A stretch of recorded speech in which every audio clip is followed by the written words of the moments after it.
operations, which they had just a short while ago. They told Mr. Witkoff, who is standing right over here, they said, they actually said we want to keep building. Essentially, in a real nutshell, we want to continue to build nuclear weapons. If we didn't knock out Midnight Hammer, if we didn't knock out their Iranian potential, if we didn't do that with Midnight Hammer, they would have had a nuclear weapon. They would have used it long before now. And at a minimum, Israel would have been annihilated. I was very lucky that we had the courage to do that, that we had the talented pilots and the great equipment. The B-2 bombers are unbelievable. We ordered 25 more, by the way.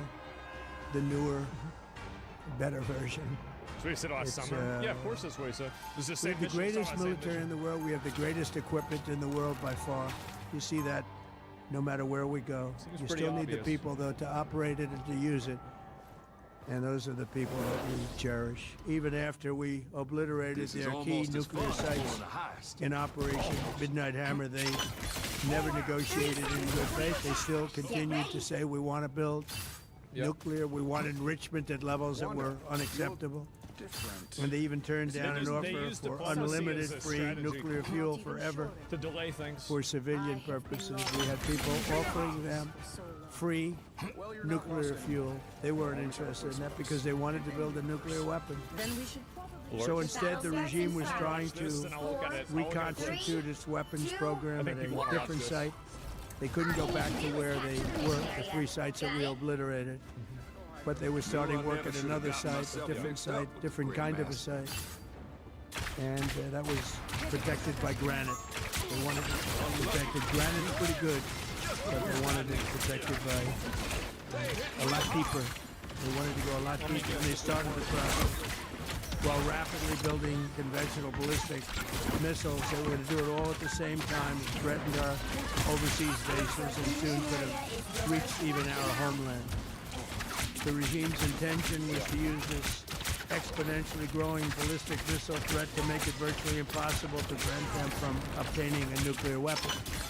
So as you probably saw, they had a tremendous number of missiles, most of which are now being used or destroyed, and very unsuccessfully. That's what I thought. Been able, for the most part, to shoot them all down. What incredible technology. The Patriots have been unbelievable, and other things. And the laser technology that we have now is incredible. It's coming out. The Goy beam. Where literally lasers will do the work of, at a lot less cost, do the work of what the Patriots are doing or what other things are doing. They can do it with a laser. The situation was very quickly approaching. Hit them with the Goy beam. The point of no return, and the United States finally found it intolerable, in my opinion, based on what Steve and Jared and Pete and others were telling me, Marco, so involved, that I thought that they were going to attack us. I thought they would, if we didn't do this at the time we did it, I think they had in mind to attack us. And if you notice, they did something which was very foolish, very stupid, I would say. They attacked their neighbors. And their neighbors were he's right. Largely neutral. Yep. Or at least weren't going to be involved. Yeah, it was retarded. And they got attacked. Completely retarded. And it had the reverse effect. The neighbors came onto our side and started attacking them, and actually quite successfully. It's almost like they're terrorists. You look at Saudi Arabia, you look at UAE, Qatar, and others. But they were strong and they were smart. But they got attacked. Nobody, when I first heard it, I said, no, somebody made a mistake. There was no mistake. UAE had over 1,000 missiles shot at it, knocked them almost all down. On the very first day I came down the escalator in 2015, I said, quote, I will stop Iran from getting nuclear weapons. And all I'm doing is keeping my promise. Think of that. That was in 2015. He never told us this. I said it. It was a threat then. This is a bait and switch. Much bigger threat now. Wow. But no longer a threat. Not for a long time, anyway.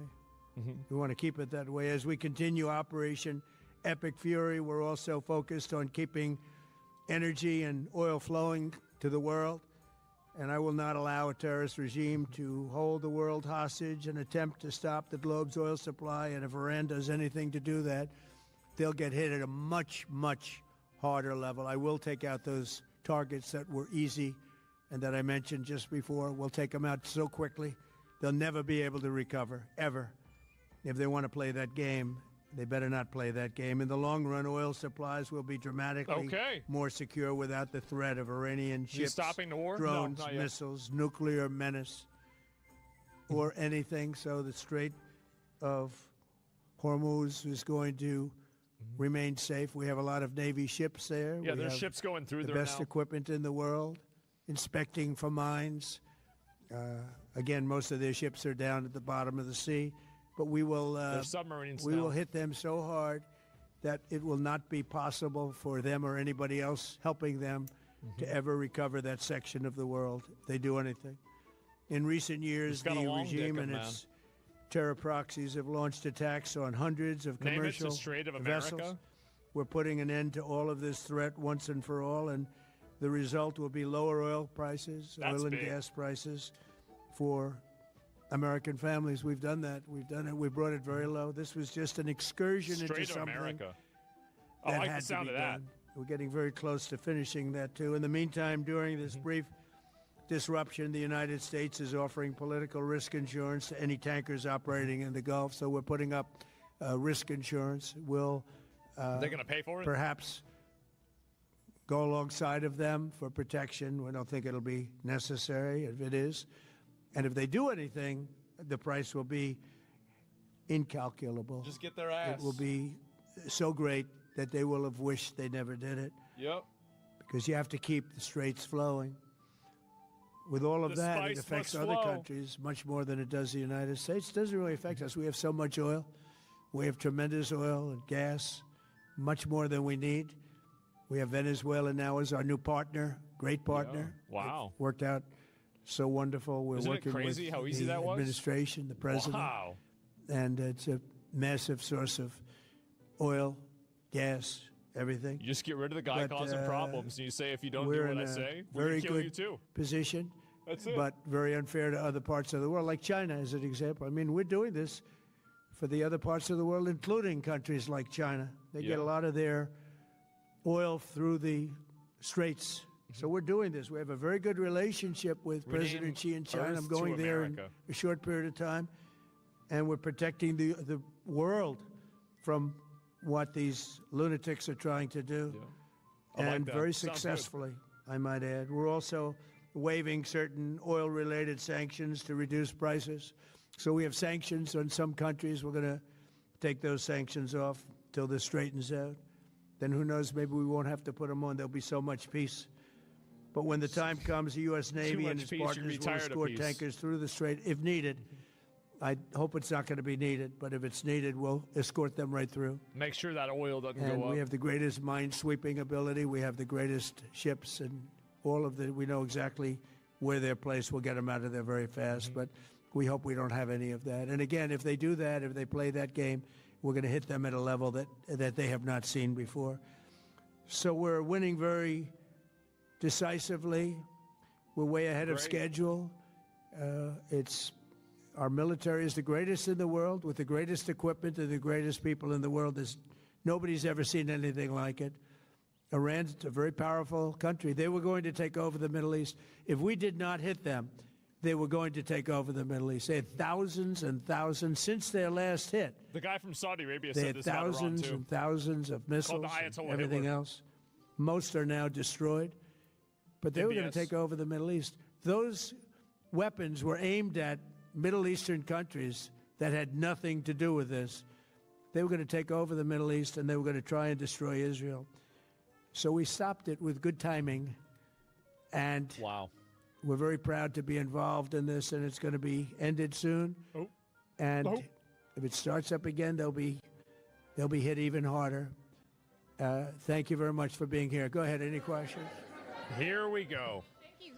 Thank you so much. Now we get the fun Do you part. approve of Iran's new supreme leader? And secondly, can you tell us more about your call with Russian President Vladimir Putin today? Yes. What did you discuss? Yes, I had a very good call with President Putin. Let me And guess, a lot of people he's on the more line willing to from our side, negotiate from now? his side.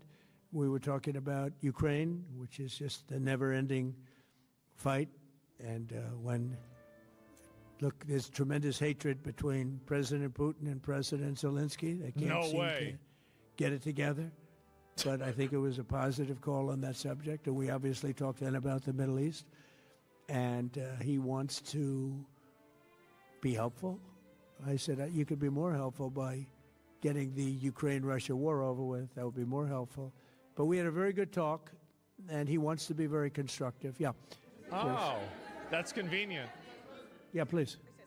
Thank you, Mr. President. On Iran, you called it an excursion. You said it would be over soon. Are you thinking this week it will be over? No, He's but not soon. going to give you a day. I think soon. Okay, and Soon. with respect Very soon. Look, everything they have is gone, including their leadership. In fact, there are two levels of leadership, and even actually, as it turns out, more than that. But two levels of leadership are gone. Most people have never even heard about the leaders that they're talking about. So it's obviously people been find very, out about them when very they're dead. powerful, very effective. to Cuba, you said that Cuba wants to make a deal. Yes. What would the United States get in return for that, and why should Everything. Americans trust Marco Rubio to negotiate it? Well, Everything. Marco Rubio is doing a great job. I think he's going to go down as the greatest Secretary of State in history. Look at what we've done as a Fucking base. presidency. Look at what we've done as an Man. administration. They Big trust Marco. and so do the American people trust. He's been successful True. no matter where he's been. He also speaks the language, which is always nice and always helpful. But he's dealing, He's and right. it may be a friendly takeover. It may not be a friendly takeover. It wouldn't matter because they're down to, as they say, fumes. They're they have running no on fumes. energy. They have no Yeah. money. Okay. They're in deep trouble All on a right. humanitarian basis. Mhm. And we don't want to see that, but Yeah. they were very, very bad to a lot of people, as you know, and a lot of people living the Cuban-American vote, which I Yeah. got at record levels.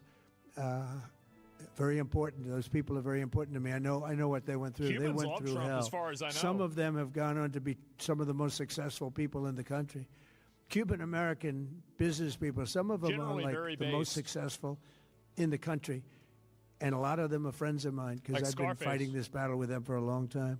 The Castro regime was brutal, but they lived off Venezuela. Now they don't live off Venezuela. Sends them no energy, no fuel, no oil, no money, no nothing. They lived without Venezuela. They couldn't have made it, and we cut them off from everything else. So, they're going to make either a deal or we'll do it just as easy anyway. Yeah, They're going to make a deal, or they're going Please. to make a deal. go ahead. Okay. Footage that shows that an American missile strike and a Tomahawk missile likely destroyed that Iranian girls' school. So will the U.S. accept any responsibility Well, I for that haven't strike? seen it, and I will say that the Tomahawk, which is one of the most powerful weapons around, is used Yeah. by, is sold and used by other countries. You know that. And whether it's Iran, who also has some Tomahawks, they wish they had more. But whether it's Iran or somebody else, the fact that a Tomahawk is very generic. It's sold to other countries. But that's being investigated right now. Yeah, please. Nope.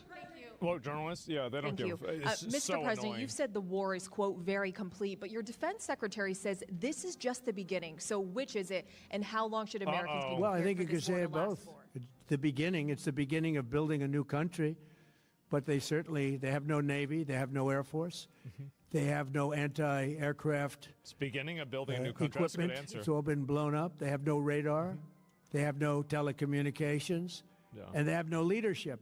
It's all gone. So, you could look at that statement. We could call it a tremendous success right now as we leave here. I could call it, or we Wow. could go further, and we're going to go further. But the big risk on that war has been over for 3 days. We wiped them out in the first 2 days. When you think about it, it's incredible. We wiped out a big Navy, very powerful Navy. You said 46 You know, ships. these were ships. These were serious ships. These were ships that you buy when you want to win battles. They're all on the bottom floor. The battleships. sailors are all running off their ships. They refuse to get on the ships. Smart. The Air Force is gone. Everything's It's gone. really The smart. missiles are down to a 51? trickle. God The damn. drones are down to probably 25%, and they'll soon be down to nothing. We'll have where they manufactured the drones are under fire as we speak. They're being hit. So Maybe the that was rest that is going to be a explosion. determination as to my attitude, along with the people in the Trump administration, what we want to do. Thank you. Yeah, please. Can I ask you, you mentioned you were going to waive certain additional oil waivers or sanctions. Can you talk a little bit more about that and address in particular? Well, are you we're looking to considering keep the measures oil prices down. We went artificially up because of this excursion into a very positive thing. I mean, this was an excursion that a lot of people wouldn't have done. I knew oil prices would go up if I did this, and they've gone up probably less than I thought they'd go up. But I don't think anybody thought we were going to be this quickly successful. This was a military success, the likes of which people haven't seen. We have the best military. We have the best equipment. We have, I believe, the best generals. We have the best. And this went very quickly. We talked about that with President Putin. He was very impressed with what he saw because nobody's ever seen anything quite like it. You know, Iran was a very powerful Wait, Putin was military impressed country. by us attacking with Iran? all of the missiles. Now, Wow. you had the double attack. You had the Wow. original attack with us and Israel, and that knocked them for a loop. Then you had the B-2 bombers, which took out their nuclear capability, and they would have had a nuclear weapon within 2 weeks to 4 weeks. And they would have used it long before this press conference. And we might have had a much different press conference if we had a press conference at all. Means But it's intimidated? been amazing. The military stressed success out. that we've had Fuck. is truly unprecedented. You've told your congressional colleagues that you will not sign any piece of legislation until the Save America Act is passed. Fuck Does 'em. that include the confirmation of Senator Mullen as your next DHS secretary? Does that mean a DHS funding bill?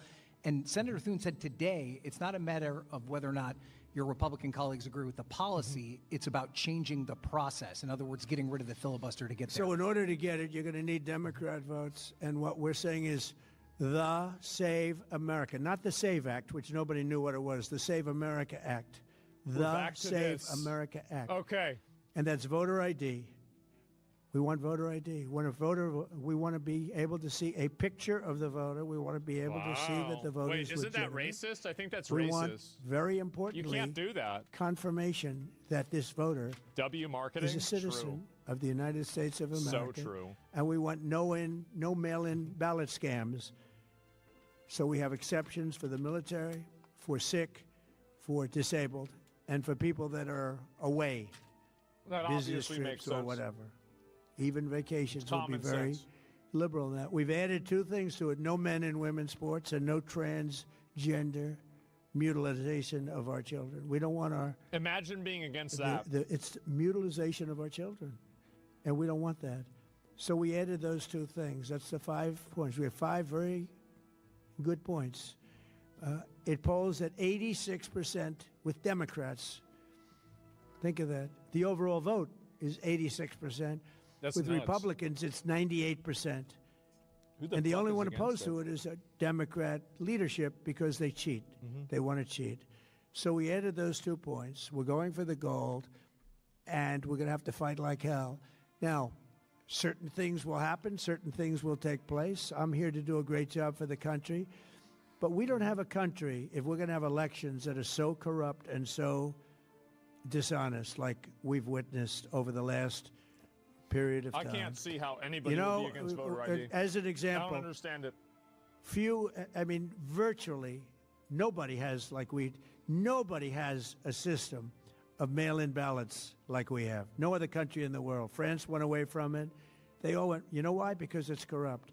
And Jimmy Carter, when he had a commission, frankly, I think it's probably the best thing Jimmy Carter did. He said, you can't have mail-in They're voting retarded. They want to cheat. because it's inherently dishonest. They And want it's to cheat turned and out have to be illegals totally vote. dishonest. So we're going to fight for it. Non-citizens. Yeah.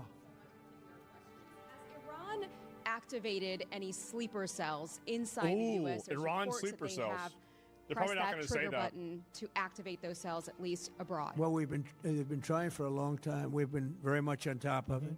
One of the things we have to do is get the Democrats to stop the Democrat shutdown, because, as you know, the apparatus that looks into that, Schumer and the Democrats have shut it down, which tells you they probably hate our country a lot. But the Democrats have to open that up but we've got very, very good intelligence into that. We know a lot of different things that have happened that have Not been enough. very bad.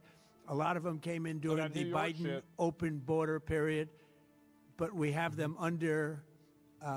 We've got them. We're watching every single one of them. Yeah, we know a lot about them. The biggest problem we have is the Democrat shutdown. We know a lot about them, but the shutdown doesn't allow us to do what we have to do.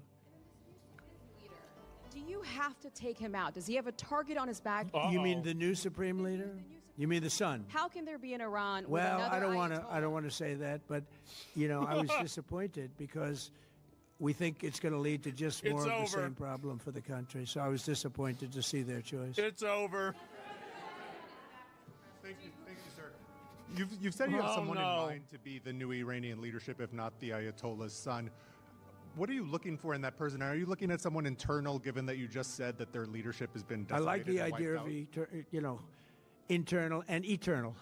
Come to think of it, but I like the idea of internal because it works well. I mean, I think we've proven that so far in Venezuela. We have a woman, Delcy, who has been, president of the country, very respected, she's doing a great job, and it's no disruption.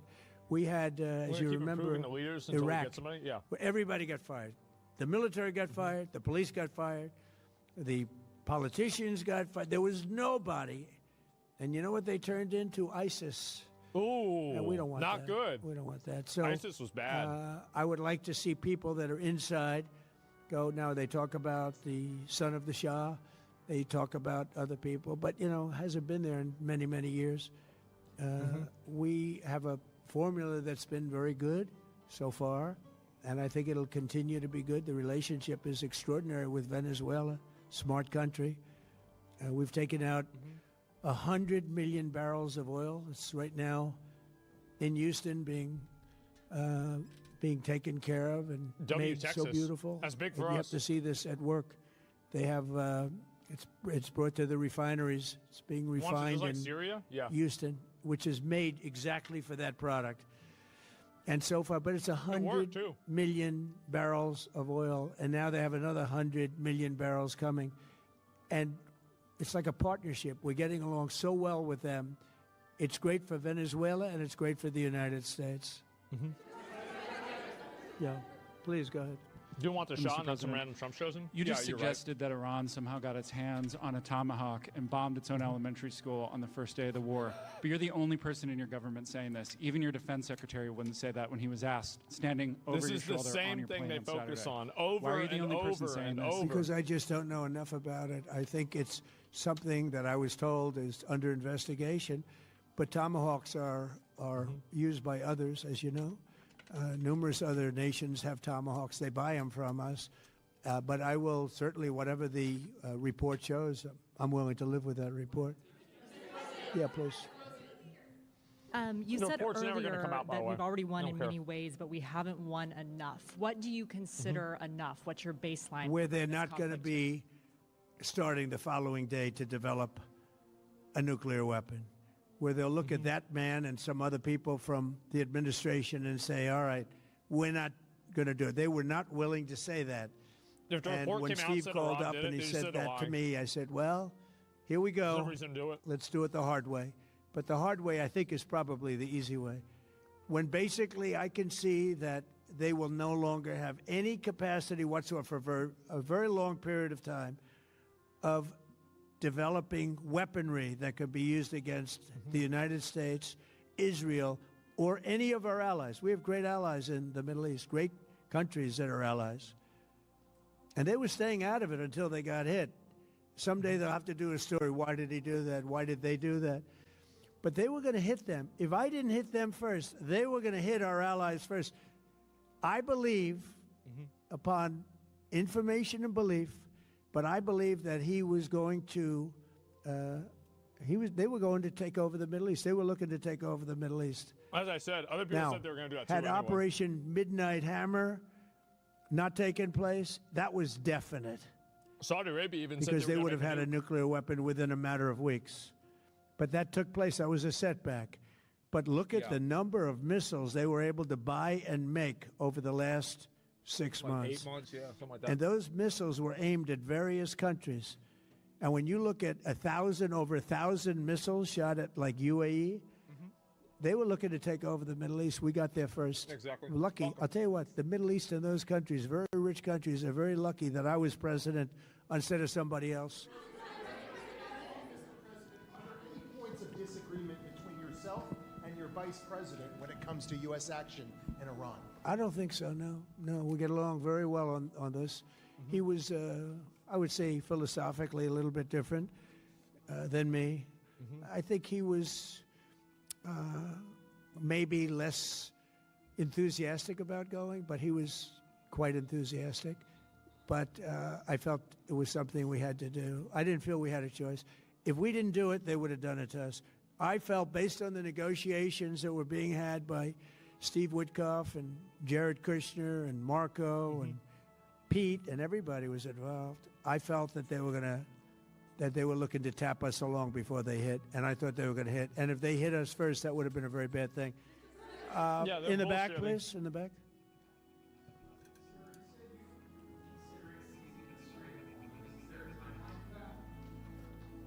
About the Strait, you mean? Yeah, well, I want to keep it open. I want to keep it good. You know, it doesn't pertain to us so much as it does to China. We're really helping China here and other countries because they get a lot of their energy from the Straits. But, hey, look, we have a good relationship with China. It's my honor to do it. Yeah. Yeah, so they're going to keep selling oil to China, You obviously. have called him an unacceptable choice. Who? So does he have a target on his back? And how can you I don't want to say whether or not he does because that would be inappropriate. But, hey, look, I had a target on my back because, as you people wrote pretty well, Why would you ask this? they caught the assassin that was after me. Ooh, so we just got them the first. But Pakistani they guy. caught the assassin. They have him now in custody that was after me. So, Got his ass. People don't like to mention that, but they did catch him. And I'd like to Got the little congratulate our bitch. military, Secret Service, Little FBI, dick all of sucker. the people that worked on that, but they did. Yeah, please. Go ahead. No, go ahead, please. Thank you, Mr. President. You promised the Iranian people you would help them, but it sounds like you're willing to end this fight after your military objectives have wrapped up. Doesn't that help a them? betrayal of Will the I people? help them? I'd like to, if they can behave.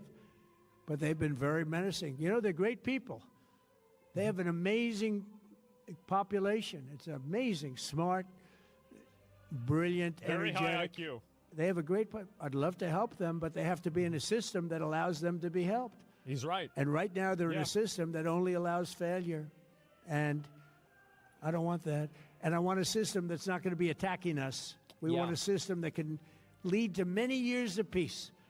And if we can't have that, we might as well get it over with right now. Yeah, please.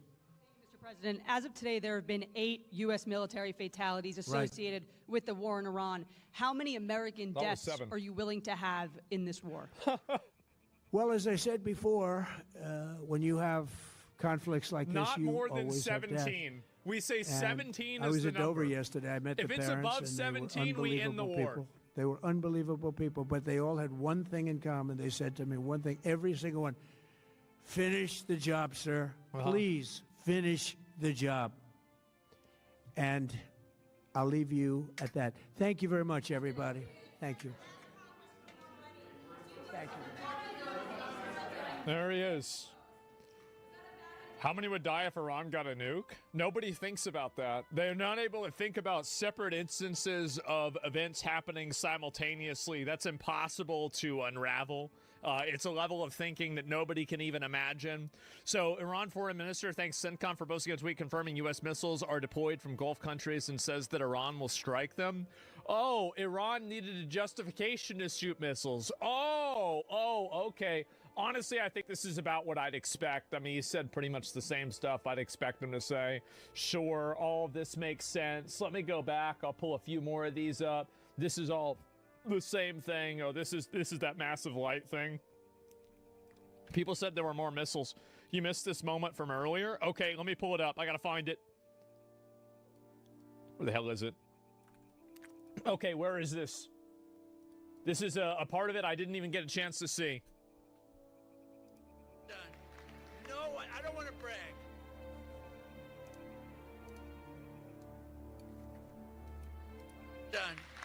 I don't want to brag, but, you know, they've said this about a lot of things. No other president could do some of this shit I'm doing.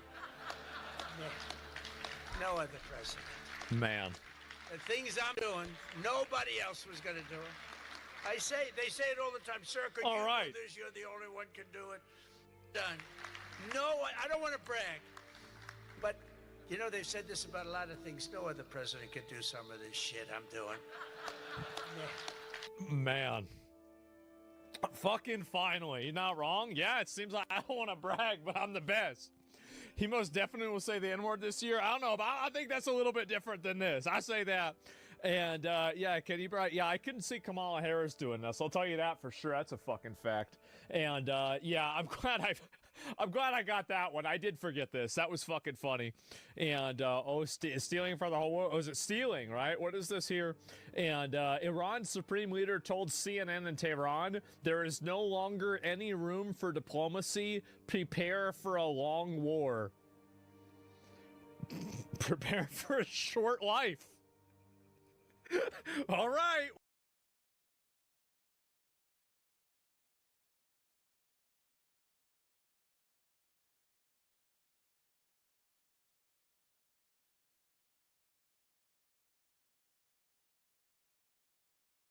On the very first day I came down the escalator in 2015, I said, quote, I will stop Iran from getting nuclear weapons. And all I'm doing is keeping my promise. Think of that. That was in 2015.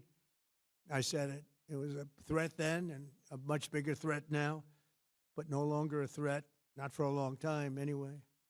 We want to keep it that way. As we continue Operation Epic Fury, we're also focused on keeping energy and oil flowing to the world, and I will not allow a terrorist regime to hold the world hostage and attempt to stop the globe's oil supply, and if Iran does anything to do that, they'll get hit at a much, much harder level. I will take out those targets that were easy and that I mentioned just before. We'll take them out so quickly, they'll never be able to recover, ever.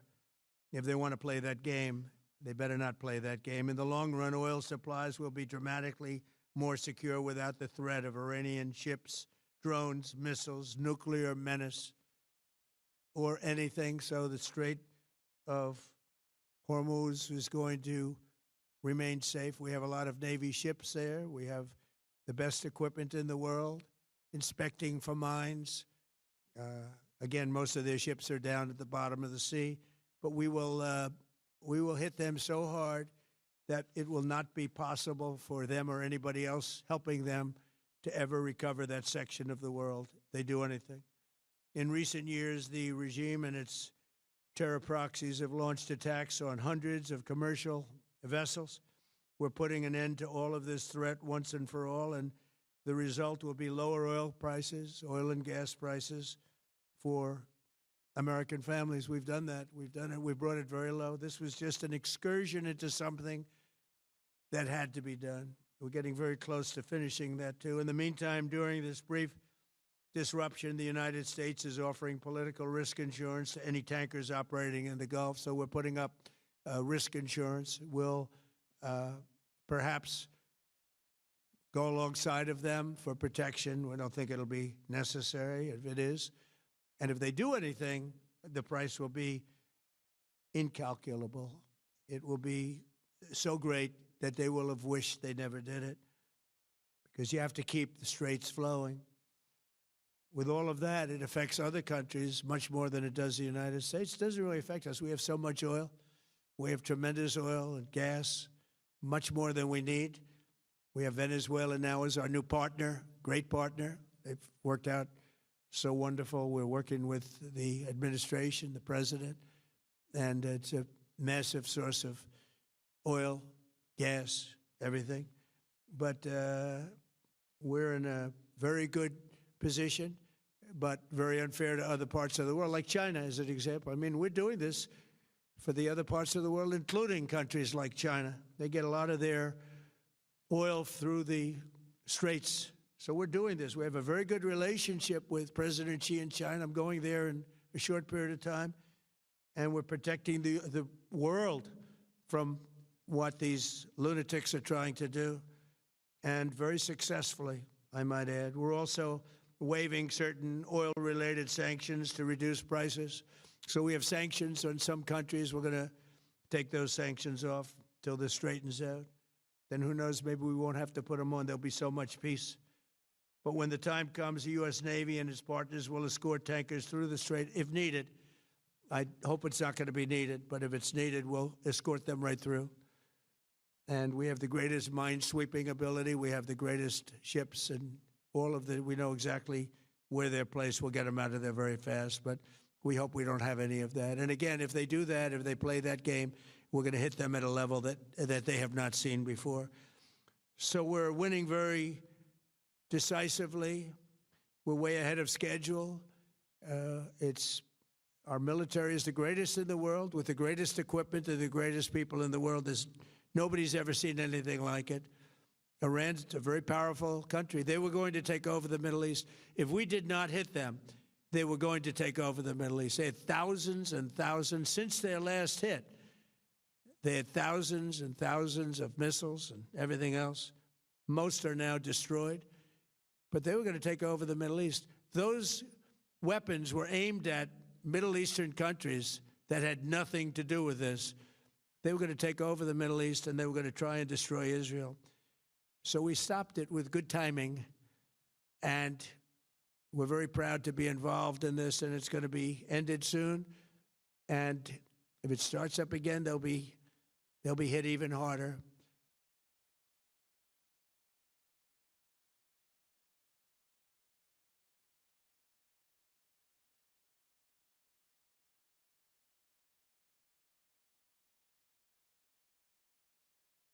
The Iranian diaspora has been crucial in raising awareness about what's going on in their home country. One prominent member is Elika Lebon, US attorney and advocate, who we've caught up with before. I spoke to her in LA today and asked her about her reaction to the weekend's military action and the killing of the Supreme Leader.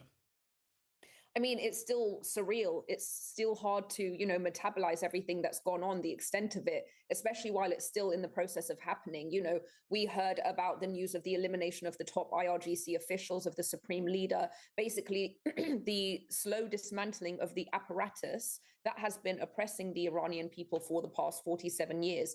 I think we can firmly say, from myself and everybody else that I've spoken to, that this is by far the most hopeful that we've ever been. And I think at this point, we aren't just treating this as optimism anymore. We aren't just treating this as, fingers crossed, hopefully one day. I think we are in the home stretch of the final destruction and dismantling of the IRGC. So that's pretty much where most of us are. We just have to wait for this to unfold and hope that this war ends as quickly and swiftly and safely as possible. Well, the military strikes from the US and Israel are continuing, but it's very clear that the US president wants to see regime change, and he's calling on the Iranian people to deliver that. In fact, the US managed to hack into Iranian television so that some of the president's broadcast was broadcast in Iran with subtitles. Have a look. America is backing you with overwhelming strength and devastating force. Now is the time to seize control of your destiny and to unleash the prosperous and glorious future that is close within your reach. This is the moment for action. It's incredible to think, Elika, that millions of Iranians may have seen that, but we've seen many people out on the streets in Iran. What do you expect is happening and will happen in coming days? Well, I think people will absolutely be heeding that message from President Trump. They did so the first time when he said, go out into the streets, take over your institutions. They listened, they went out. And now I think there is a definite acute awareness of the fact that this really is a time like no other. President Trump did say this in his speech. He said, he didn't say this is the last time, but he said, this is the best chance that you are ever going to get to free yourselves from this regime. And it's a small window in time. If we miss it, it's gone. I think the Iranian people are absolutely aware of that fact. And I think that they feel the responsibility and power of that fact. And I think as these strikes continue, and as this regime gets weaker, and as the forces, the IRGC forces, begin to defect to the other side, you're going to see the people coming out into the streets. And not only will they be coming out into the streets, they will now be armed. They will now be protected with the forces that are now walking alongside them. And if you remember, in 1979, that was the same method that revolution, or shall we say a coup, was succeeded. There was a defection. The army did walk alongside the Iranian people, and that brought them to that regime change at the time. It's hard to know exactly what is going on in the streets and what information is verified and what is not, but there are certainly reports that IRGC troops have been firing on some of the crowds celebrating. What are you hearing from your contacts in Iran, and do you think that the protests will be strong enough to overwhelm that sort of those sort of efforts by the remnants of the regime to maintain control? Yeah, I do, because I think at the stage where the regime is at its weakness, it isn't going to have the apparatus and methodology that it had to crush the protesters as it did in January. It's important to understand that before this war broke out over the weekend, there's been a long strategy within the IRGC's ranks of what would happen if the war inevitably broke out. There were conversations pertaining to the propaganda warfare in terms of Western media.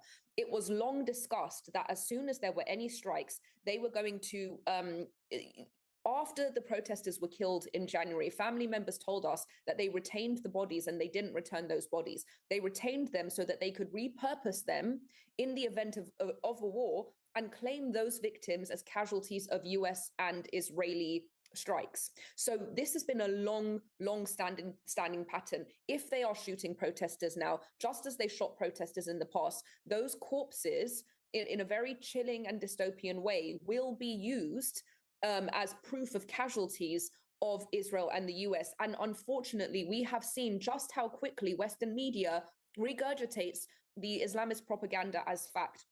Just today, it has been regurgitating the regime statement that the US-Israeli forces struck a school in Iran. Now, although we don't yet know whether that was an IRGC missile or a US-Israeli missile, we have a strong suspicion that it was, in fact, an IRGC missile. Why? Because it's sloppy, it's messy, it's careless, it's indiscriminate. We know that the US and Israel are extremely surgical, are extremely precise, and this is a deja vu of when Hamas's rocket backfired onto the hospital, and the Western media immediately said that this was an Israeli strike. So in the coming days, we're also going to need to keep a keen eye on Western media regurgitating this regime's propaganda, and it needs to be taken as seriously as North Korea and as 1984. You are so right. You are so right, and those examples are spot on, and I've had a bit to say about that at the top of the program. Just in closing, Elika, I want to talk about regime change and whether it can be successful and whether Iran can be run successfully again. People have seen this sort of thing happen in the past and go to custard, to use an expression. But Iran is a highly sophisticated country with a highly educated population. I've been to Tehran, I've seen this myself. So there must be a lot of optimism about how a new regime could be put in place. And I want to get your thoughts also on the role of the diaspora in that. Iranians like yourselves with expertise and money around the globe would be looking to play a role, presumably. Yeah, I mean, not only is it a sophisticated and educated population within Iran itself, but you have to remember it's also a highly politically mobilized population. That is the difference between Iran and Iraq.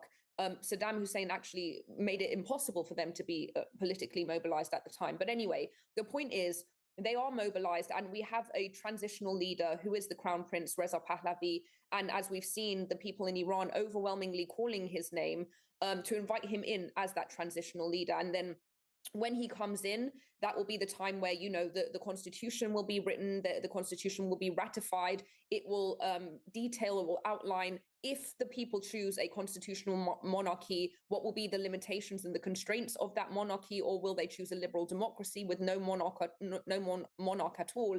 The point is that the Crown Prince is ready with a plan that will institute democracy. And at that point, it will be exactly what we've been calling for this entire time. The people themselves will be able to vote their leaders in power.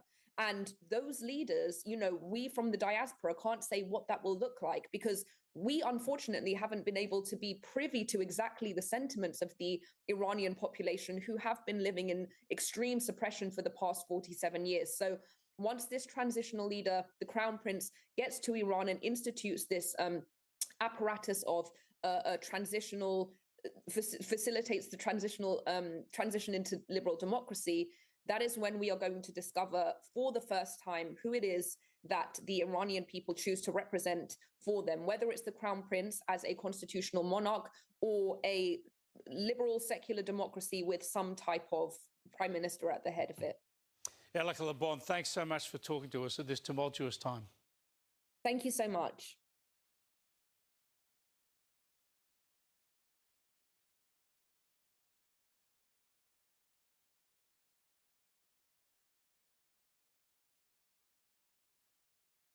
And we're seeing some protests and counter-protests, clashes happening, including outside a four-star hotel in East London where illegal immigrants will be housed. Here is a Greens councillor and a protester having a debate that got rather heated. There are no safe and legal routes for refugees to come to this country. This is the only way they can come here. It's on a boat. We have a lot of stakes in the conflicts and the climate crisis that causes people to be refugees and have to come to another country. They're not choosing to leave their country at their home, their children, their parents.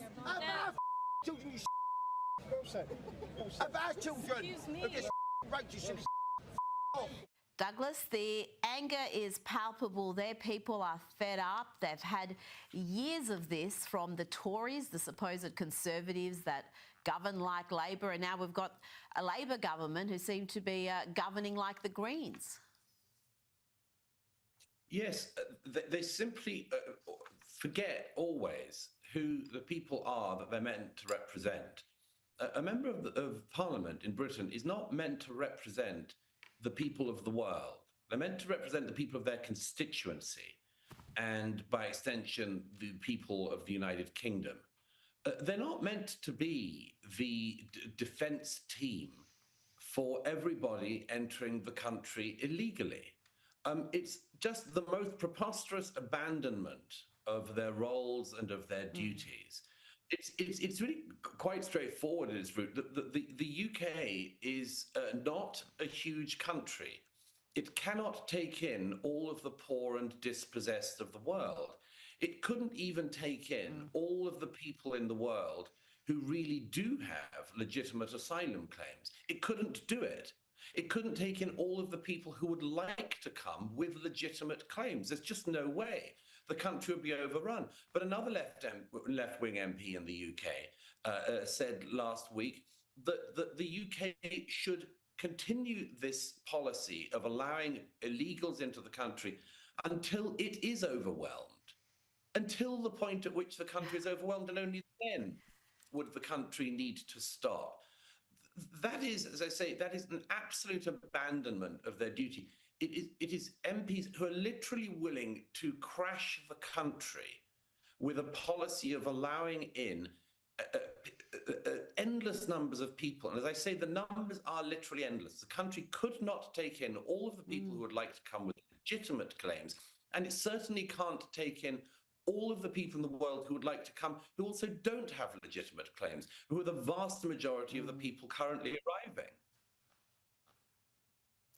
Now, Labor are hoping to hold on to power by lowering the voting age. It's estimated they could secure 500,000 more votes at the next election if 16 and 17-year-olds are allowed to vote.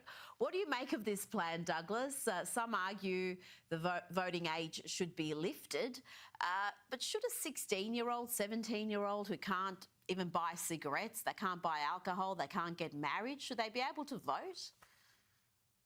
No, absolutely not.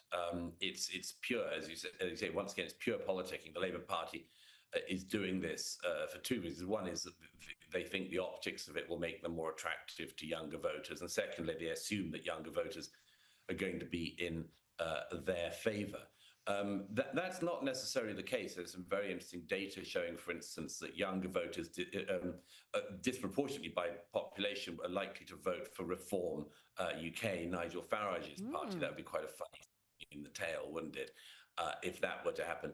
But as you mentioned, Rita, it's obviously the case that if you can't, you're not deemed to be of an age to buy cigarettes, to buy alcohol, to be able to marry, why should you have the vote? By the way, it was very interesting in the past week. At least 2 Labour MPs I know, including people in the government, didn't seem to realise when interviewed on air that you're not allowed to marry in the UK at 16. So they don't even know the laws as they exist, even as they try to introduce new laws like this. Now let's go to the US, and President Donald Trump looks like he's going to be pulling the US out of UNESCO. That's the United Nations Educational, Scientific and Cultural Organization. This decision comes after a 90-day review, and Douglas, the organization was deemed to be anti-American, anti-Israel and pro-DEI, 3 things that the Trump administration does not like, and it's not unprecedented. President Reagan also withdrew the US from UNESCO. What do you think of this decision? Yes, I mean, the Trump administration doesn't like anti-American international bodies. And that's something which is, you would have thought normally would be sort of quite straightforward, quite obvious, not controversial. But there are so many people, sadly, who seem to think that any organization with UN in the title must be angels, effectively. That isn't the case. I mean, there's just a fundamental misapprehension at the root of a lot of people's worldview, which is that because something is an arm of the United Nations, it must be doing the Lord's work. And yet the problem with the United Nations now and with its entities is what it's often been in the case, as it was in President Reagan's day, that the tilt of the organization tilts against America, against the Western democracies, because of the predominance of unfree, undemocratic, and tyrannical countries within the organization. And, you know, I don't mind if people want to pretend that the United Nations is the world's parliament. If they want to imagine that, that's one thing. But to imagine as a result that it is what it says it is, and that its entities are what they claim to be, is just a grotesque category error. UNESCO, like so many organizations, UNRWA, the UN Human Rights Council, these are not bodies that represent or further the interests of the American taxpayer, the American voter, and often work directly against them. So why exactly should the American taxpayer be funding them? It's a very good question. It's one I'd be posing to our government right here in Australia. Israel and Syria, we know they're resuming dialogue on security matters in the wake of deadly sectarian clashes. We're seeing, just Douglas, horrific acts of brutality, footage that I can't play, the Druze population being targeted, and this footage is simply too graphic, too sickening to play. What can be done to help this community, Douglas, and other religious minorities in Syria? You know, it's absolutely appalling what's been going on in recent days in Syria. Noticeable as always, the people who've been completely silent on the matter, who obsess with anything that Israel does in the region and are totally unbothered when a jihadist or former jihadist, if you take him at his word, like the new leader of Syria, oversees a country in which this kind of ethnic strife is routine and commonplace. The Druze are a very small minority